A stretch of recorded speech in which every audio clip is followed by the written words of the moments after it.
Hi, this is Mark Graban. Welcome to the KaiNexus Continuous Improvement Podcast. In this episode, we're sharing audio from a keynote talk that I gave back in 2018 at KaiNexus. It's what we call the KaiNexus User Conference that we do every year. Hopefully, I can see you there in 2024 if you're a KaiNexus customer or thinking about becoming one. You can learn more at the KaiNexus website. You can do a Google search for KaiNexus. It's easy enough to find us there, I guess. But anyway, this talk was titled, When Being Right is the Wrong Strategy for Change, Leadership Lessons from Psychology. So in particular, talk here about motivational interviewing and the applications of that into leadership, management, and culture. You can find the slides and more by going to markgraban.com/KaiNexus2018. I'll put a link to that in the show notes. The video of this talk is also available on YouTube. But I hope this is helpful. Hope you enjoy listening to it. Thanks. My theme here, maybe a bit provocative, is the idea when being right is the wrong strategy for change. Now, I feel compelled to say when being Kai right is Kai wrong. No, we're going to do that for 2 days. But I have to be careful. I'm standing up here on this platform, and when I talk about change management, I don't want to be the guy who's standing here saying, I'm right, because that might be the wrong strategy for getting you to think about change management and engaging others in a little bit different way. So I want to stand up here from the spirit of sharing some things that I feel like I've been fortunate to learn through some things I've been exposed to outside of the typical realm of lean and engineering and business school. But I also want to share some lessons I've learned the hard way. So I'm not standing up here and saying, I'm the world's best change agent. But I want to try to share some ideas that maybe get us all thinking about what we can do to be better change agents. We can continuously improve the way we help people continuously improve. So we can think about helping others, and we can think of the visual here, the idea of shifting from being a leader who's a cop, who's catching people doing the wrong thing, correcting people, writing people up, to being more of a coach. And it doesn't mean being so obnoxiously huggy. In healthcare, people hug. And when I got into healthcare, that freaked me out because I'm like, you don't hug at work. You get sent to HR. You get sent to the HR cop, I guess. No offense to HR people who are here. But shifting that mindset of saying, well, I'm going to be supportive and help coach others up instead of knocking them down when they're doing the wrong thing. I think that's an important progression. So I think a lot of us would say we're coaches. It sounds nicer than saying consultant. But I think there's maybe another step we can take, and this is something I've challenged myself over the last couple of years. How can I go from being a cop to a coach to maybe being more of a counselor? Now, I'm not a licensed therapist, and I don't pretend to be one, but there are some lessons we can learn from this profession to maybe shift from the old command and control environment and mindset of, well, I'm going to tell people what to do. Or the irony of, I'm going to tell you to submit ideas. I'm like, wait a minute, we're engaging people in continuous improvement in a very command and control way. That might be something to pause and think about. So telling people what to do may just result in compliance. I did it because you told me to. And I think, I'm preaching to the choir in this room that we aim higher than that. We want people to be intrinsically involved and motivated and excited to choose to participate in continuous improvement. So are we looking for compliance, or are we just looking for, real change that's a choice? So in the lean realm, we love asking why. And so this is, I think, part of the progression of shifting from telling people what to do to focusing on the why. Starting from why, focusing on motivations and goals and reasons. But I think sometimes we fall into a trap of telling people why. So we don't just say, you need to put 10 ideas into KaiNexus. We might say, you need to put 10 ideas into KaiNexus because it will make your job easier or something like that. But there are lessons from the realm of psychology and counseling that make it, I think, fairly well proven that a more effective strategy is asking people why they would want to do something. Because one of your employees might not care about making their job easier.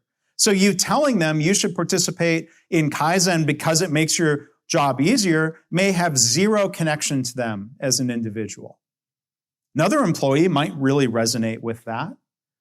But different people are going to have their different motivations for participating. So it engaged people in a discussion of saying, hey, Clint, why do you think it's important to participate in continuous improvement?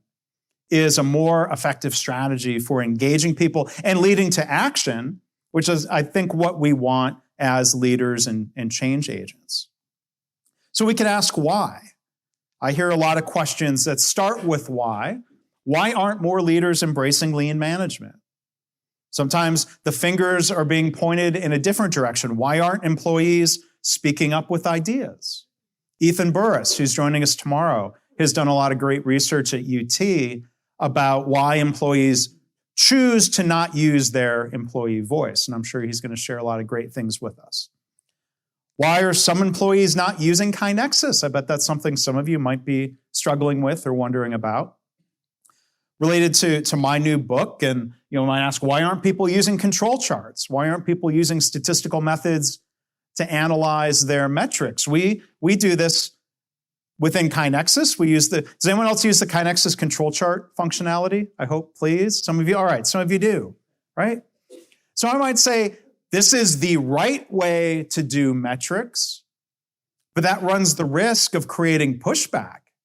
If I'm so convinced in my rightness, it's a natural reaction for someone to say, well, no, I'm not going to do that because you told me to. I'm not necessarily going to do that because you're standing on a platform. We're going to help people internalize decisions so they make choices about change. So we can answer any of these questions. Why aren't people doing these things? Why aren't people doing what I would like them to do? Is it because they're dumb? Well, no. Is it because they don't care? Probably not. But it's this trap where, we talk about the idea of a greatest strength can also be your greatest weakness. Learning new things, being excited about those new things. And not just being convinced about your rightness, maybe actually being right can be the biggest impediment to getting others to go along. Being right doesn't mean that others will automatically follow.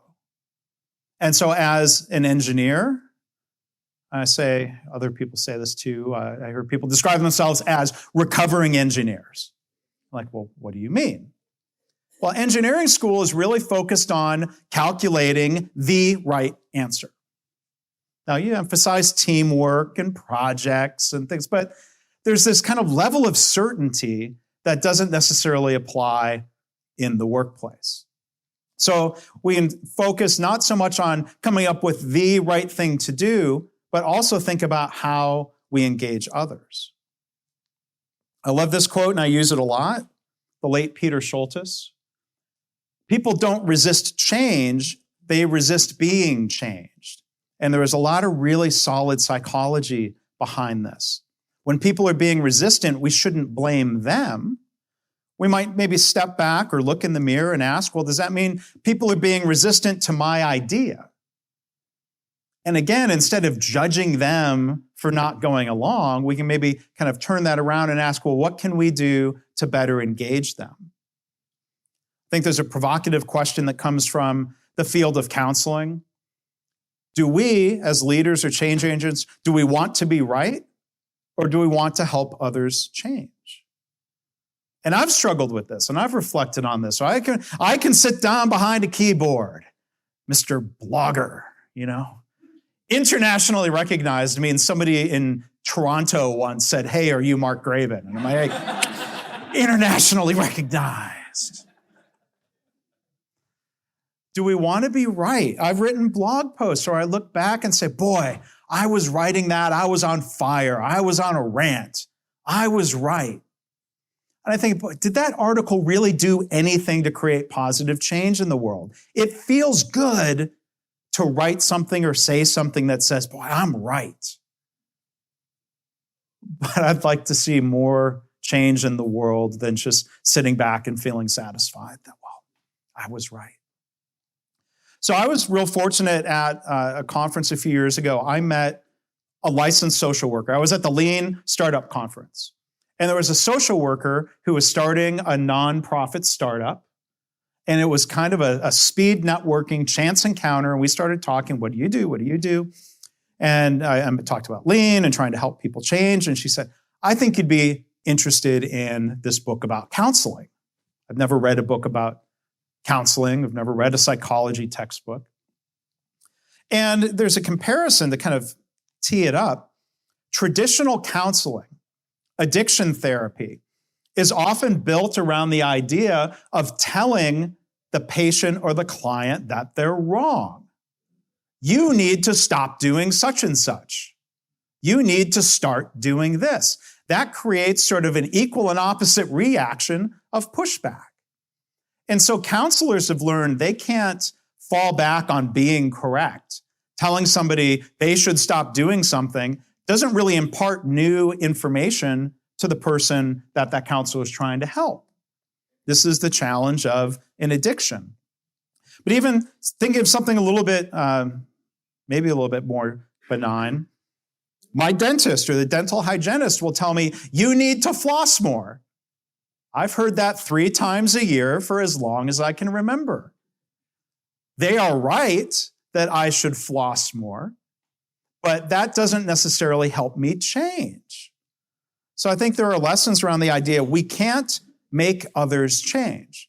We can create conditions and have conversations that allow others to choose to change. And that's where this more modern approach to addiction counseling, called motivational interviewing, actually has a lot of great applications in a workplace if we're trying to help others change.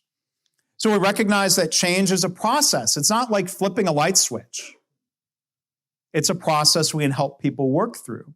So one of the key methods in motivational interviewing would be for a dentist or a hygienist to ask a question like, hey, Mark, what are some reasons for flossing every day? And I would say, well, my gums will be healthier. I'll have less plaque buildup. See, like these are things I know, but it didn't mean I was flossing every day. But this process of asking questions and drawing out from the person you're trying to help is proven as I articulate these reasons for change, that activates the part of your brain that makes action more likely. So I think there's this interesting difference between being the expert who's right and telling someone what to do versus asking them about their motivations, hence the name motivational interviewing. So the core book that social worker recommended to me is quite readable as far as psychology tech. I don't know, I have one data point. It was more readable than I thought it would be. That motivational interviewing is a collaborative, I think that's a key word, goal-oriented style of communication with particular attention to the language of change. So why do people choose not to change? And I think it's important to frame it that way. It's not that they're not choosing to go along with you. They're choosing to keep doing things the way they're doing it. So in motivational interviewing, we talk about change talk that is indicative of change and progress versus sustained talk. And I'll share some examples here. When the sustained talk outweighs the change talk, people tend to stay where they are. Motivational interviewing is designed to strengthen someone's personal commitment for, motivation for, and commitment to a goal. And within this, it's not just a matter of tools and tactics, there's a spirit, which I think kind of reminds me of Lean. You could say there's a spirit of Lean. This idea that you are collaborating between the practitioner and the client, which is different than putting yourself up on a pedestal as the expert. And I realize I'm saying that, up on a pedestal. Evoking the client's ideas about change, emphasizing the autonomy of the client, that I respect your right to not make that change. So I can sit behind a keyboard as a blogger and complain about executives who aren't embracing lean in healthcare. Does that really help? Maybe I need to respect their perspectives and their choices and do so in a way that's compassionate, empathetic. So we want to listen for change talk as we're having conversations about change. We can look for what MI calls preparatory language, desire to change, people talking about their ability to change, reasons for change, needs for change, which are even stronger. And then at some point, that moves into what's called mobilization language, getting closer to action, commitment, activating, which means I'm ready to take action, and then finally, taking steps. So there's an acronym here, DARN, or mnemonic, DARN CAT. We want to hear more of this change talk and lead conversations in a way that encourages more and more change talk, because again, when that change talk outweighs the sustained talk, that's when people tend to take action toward change.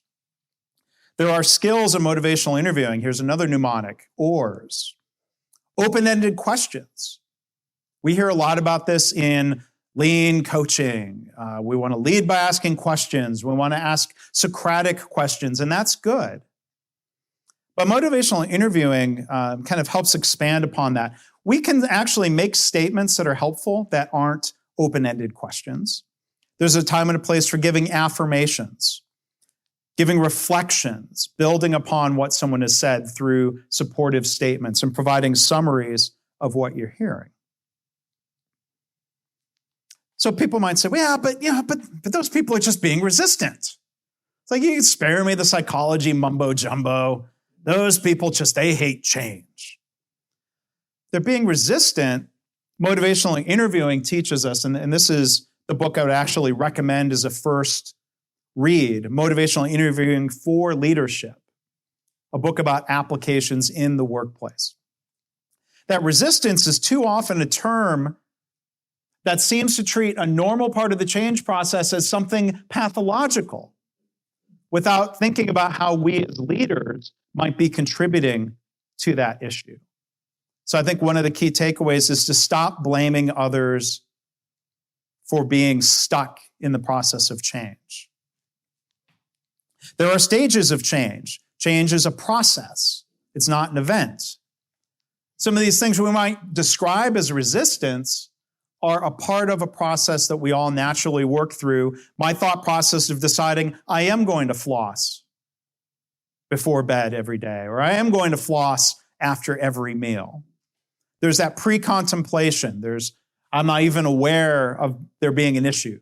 There's contemplation, preparation, action, and then maintenance, which you might call sustainment. So instead of using the word resistance, motivational interviewing, I think, provides a different word that might be a little bit more helpful. This word, ambivalence. Is this just a softer way of saying the same thing? Dylan's not resistant to change, he's just ambivalent. But I think there's an important point there of realizing when someone is in that change process, when they're not yet taking action, they're on, as the psychologists say, they're on both sides of the fence. They want to change, but they also have reasons not to. And the more we push and shove and try to force them to change, the more that other person is just going to push back. It's a natural instinct. If I were to say, Adam, get up and move to a table in the back of the room, you're looking at me like, what? No, I'm not going to do that. And you're right to do that. I didn't even try to pretend to articulate a reason for change. Adam, what are your motivations for moving to the back of the room? This is not about making people do what we want them to do. This is not about manipulating people using clever psychological tactics. It's about engaging people in helping them move forward in changes that are in their best interest. And just because a change is in someone's best interest doesn't mean it's easy to change. This is why people get caught in addictions. It's logical and rational that somebody should stop this addictive behavior. but it's really difficult for people to do that. So in the workplace, there's a former Toyota leader, Ron Oslin, who uses and trademarked an interesting phrase. He said, well, leaders or people aren't resistant to change. They're addicted to the status quo. So what do we mean by addicted? The one clinical definition of addiction is actions that we take even though we know they are harmful. But people feel trapped in that anyway. So I would certainly point you to Ron. I've taken a day-long class with Ron. The Lean Enterprise Institute hosted a webinar that Ron did. And he's a former Toyota leader who talks about how they taught these methods to managers at Toyota to help employees work through the change process. And when I heard him say that about a year ago, that was this big epiphany. I'd never heard anybody from Toyota talk about this, the idea of counseling, not just being a coach, but sort of acting more like a counselor.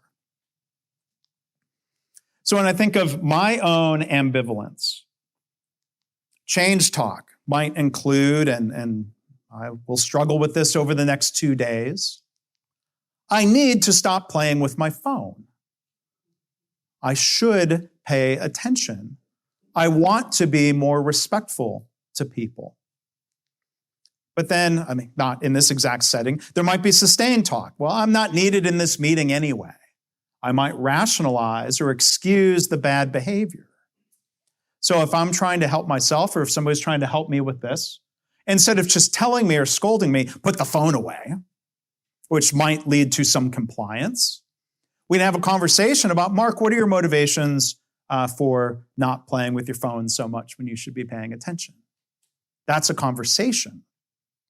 When I think about writing my book, I struggled with this. I had change talk. I need to write a book. I'm going to write it. I want to finish it. I will finish it.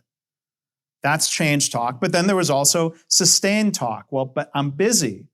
There's some fear. What if I write it and people don't like it? The best way to alleviate that fear is to not publish the book and not take that chance. So I was caught in personal ambivalence. Even though I thought writing a book was clearly a good, positive thing to do, we get stuck.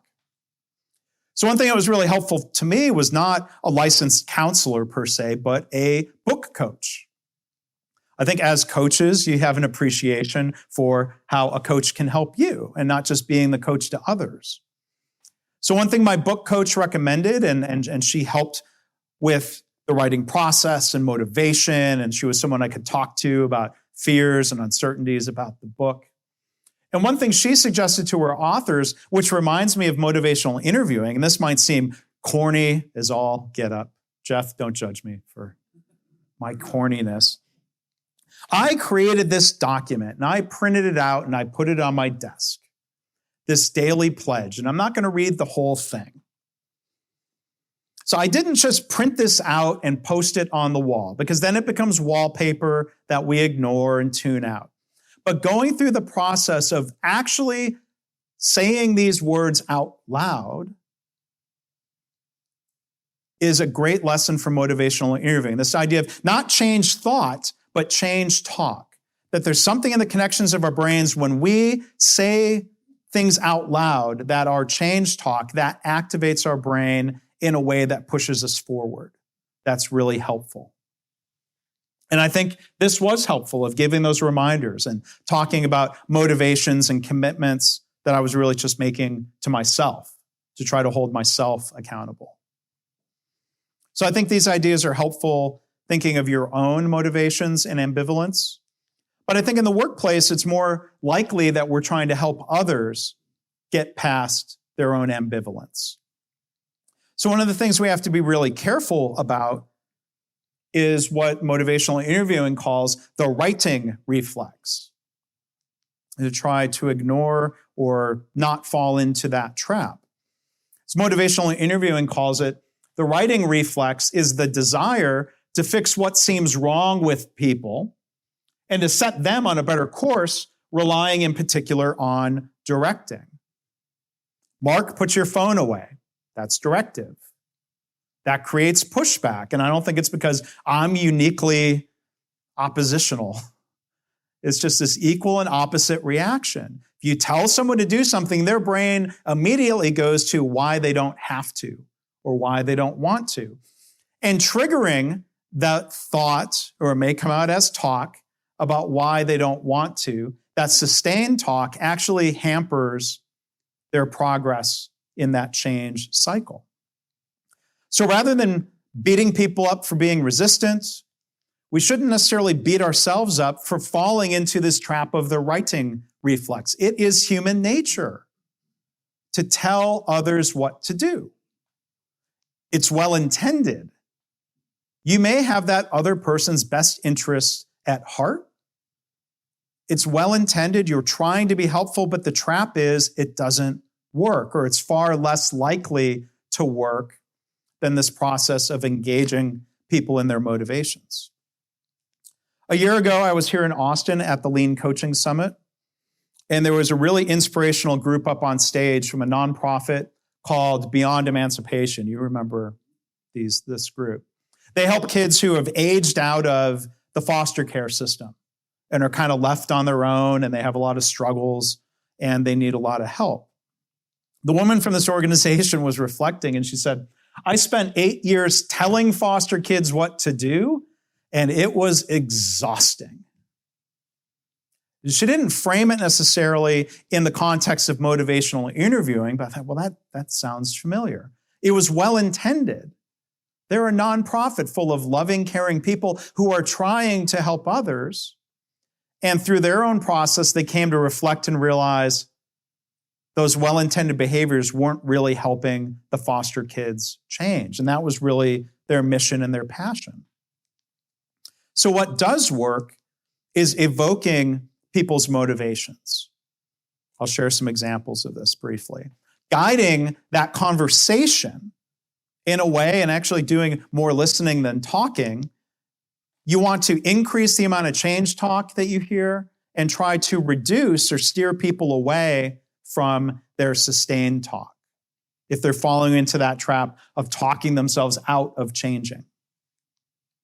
So what they learned at Beyond Emancipation is this idea of evoking and drawing out from others. This sounds like lean thinking to me. We believe that the person closest to the problem is closest to the solution. I think this is respectful. I think it's proven to be effective. I want to share an example from a workplace. There was a hospital manager that I was sent to go coach. And this is a trap to be careful about, right? Somebody has to really give you permission to coach them. You need to build some relationships, and people are going to have their guard up. And so I was asking some open-ended questions. What do you want to talk about? What are you trying to make progress on? And she said, I know I need to do these daily Gemba walks and huddles. And she said, I'm stuck.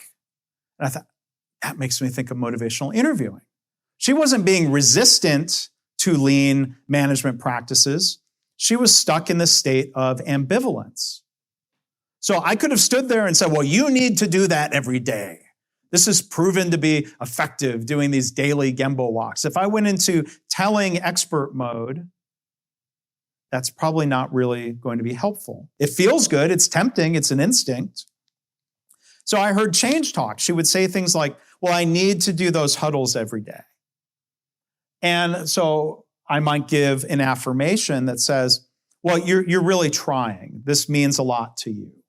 That's not an open-ended question, but it's a helpful statement that keeps her talking and maybe triggers more change talk, as opposed to the sustained talk. I know I need to do this, but it's really hard to make time. So we look for that change talk. If they're saying things like, I want to do daily huddles. I could start doing daily huddles. If I do that, we'll improve more. There's a good reason. If that leader is saying things like this, that leader is more likely to be getting closer to action. I've got to engage my people more. And then there's mobilization. I'm going to do this. I'm ready to start. I'm taking action. Then there might be trouble with maintenance. There might be trouble with doing it every day. So trying to keep out of the expert trap and the writing reflex, we want to encourage more change talk, to shift that balance. And so when someone is stuck, there are a couple really helpful questions. And so I asked, this comes straight from motivational interviewing. So on a scale of 0 to 10, with 10 being most important and 0 being not at all important, how important is it for you to do those daily Gemba walks and huddles? And she might say, 6. Kind of classic, sort of stuck in the middle. She knows it's important and she wants to do it and she needs to do it, but she's not always doing it. So here's the follow-up question that's really critical. Why did you say 6 instead of 0? Or why did you say 6 instead of 3? You're always anchoring it back on the lower number, because here's sort of the magic trick that happens. I shouldn't call it a magic trick. The important thing that happens is that follow-up question triggers change talk. Why did you say 6 instead of 3? Well, because my people are really counting on me. We set an expectation that we should do those daily huddles. So she's articulating more and more change talk. If you asked, why did you say 6 instead of 10? Now you're triggering talk of barriers, obstacles, reasons not, excuses. You're inadvertently triggering sustained talk, which is proven to not help someone move up that curve of commitment. And then there's the second question. On a scale of 0 to 10, how confident are you that you can make that change? So these two things are important, commitment and confidence. You might have somebody who's really highly committed to doing huddles, but maybe they say, well, my confidence is a 2, because maybe they're afraid they're not doing it right. So that makes them afraid to go out and fail or struggle or be embarrassed in front of their employees. So asking that same follow-up question of, well, why do you say 2 instead of 0? They'll give you little snippets of the positive, the change talk, and you can build upon that by asking follow-up questions, open-ended questions, affirmations, reflections, summaries. Yeah, I don't feel confident. I don't feel very confident. I feel a 2. And then you can ask questions that try to continue that other person's process of talking themselves into change. This idea, again, that being right doesn't mean others will go along with us. We talked about this yesterday in our change management workshop in a little bit different context. Organizations that struggle because they have the right solution or the right idea, but people aren't buying into it. Or some people aren't buying into it. So instead of labeling them as bad people, we need to invest time and have those conversations. I think there's a lean expression that fits here, the idea of you need to go slow to go fast. Engaging people, evoking their motivations for change, helping them plan what they are going to do. That takes more time. Sort of like the idea of going out and doing those huddles and Gemba walks and engaging people to speak up and implement their own ideas. That's more time consuming as well. So we can tell leaders, and here's the trap I try to avoid myself, to tell people they need to go and engage others. Well, maybe I should be engaging that leader in helping her come to the conclusion that she's going to go out and engage others. Of make sure we're not forcing bottom-up improvement in an implied top-down way. But again, it's human nature, and we can try to fight human nature. Do we want to be right, or do we want to help others change? And again, as I've tried to share here, this is something I've reflected on, if not beaten myself up over at times, of like things I did in the past that maybe weren't helpful. It felt good in the moment, so maybe I'm addicted to telling others what they should do, beyond it just being an instinct. I think if we reframe resistance and talk about ambivalence, not expect that resistance to go away at the flick of a light switch, and think about ambivalence and moving people along. We can start conversations about change, and we can practice. We can practice asking these questions. We can practice asking about people's motivations and get better at this as we go. So I'm trying to practice some of these methods and techniques, incorporating it into my own coaching and work with organizations. So I'm going to make an offer. If you are feeling stuck, professionally about something you need to do, should be doing, want to be doing, but you feel like you're in that state of ambivalence where you see both sides. I want to change, but I'm struggling with it. If you're on both sides of the fence, I'd be willing to do a phone call or a web meeting, a video chat, or something where we can talk through this in the spirit of trying to help you help yourself through this change process. Maybe that might be mutually beneficial, and there's a way you can schedule time with me online. So with that, I hope this is thought-provoking, that it wasn't off-putting in terms of telling you need to stop telling. I was all too aware of that irony and that possible trap, so please forgive me for that, because these are ideas I'm excited about, right? So you have that tendency to go, hey, Jet, come to this workshop with me. Come watch this webinar. You're like, what, man? No, come on. I don't want to. So we'll talk about motivations some other time. But anyway, I hope this has been helpful. Thank you again for letting me talk. So again, to learn more, to find the video or the slides from this talk, look for links in the show notes or go to markgraban.com/KaiNexus 2018.